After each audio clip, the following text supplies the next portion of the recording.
lot in the slums of Tondo, Manila, and the life there is it's poor and it's very sad. And I've always taught myself to look for the beauty in it, to look in the beauty in the faces of the children, and to be grateful.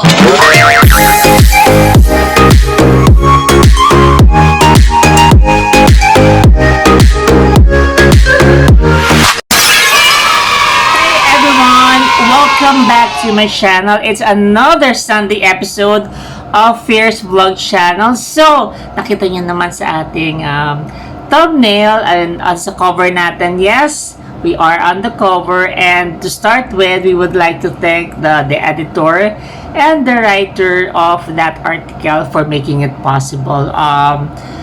It's a well-written, superb article. Thank you for really capturing the essence of the kitchen we're trying to create sa Yaya kitchen, our Yaya homemade kitchen.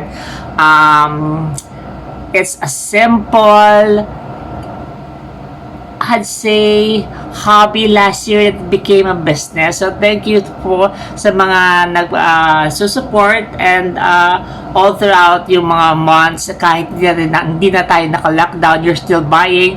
Thank you. Hopefully you'll continue to support us in the upcoming years. So if you're interested to read the article that was published in the Manila Times today, I've linked the URL or the link down below dun sa web URL niya. It's also written on the broadsheet today. Today is, ano ba date today? 31st, if I'm not mistaken. Tama ba? Yeah, today is the 31st of January. So you can check it out. It's a really, really nice article. And I'd say, an inspiring one. By the way, you can also follow me through Instagram. No, not through Instagram. You can follow me sa Instagram. My handle is here. I posted it. I post there a lot of kitchen recipes, food every day. So I'm very active sa Instagram. So hope to see you around there. And by the way, if you have not subscribed to my YouTube channel, click on the subscribe button lang. And I post here every Saturdays and Sundays. Those are fresh videos every weekend. And by the way, my name is Capacia again, and I hope we can be friends here. And I'll see you on the next one. Don't forget to subscribe and like this video. Bye!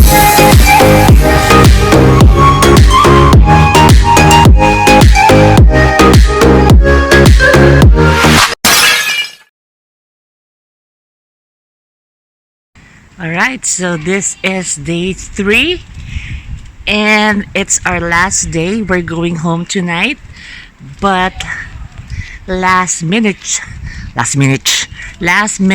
shopping, buying, grocery, whatever you want to call.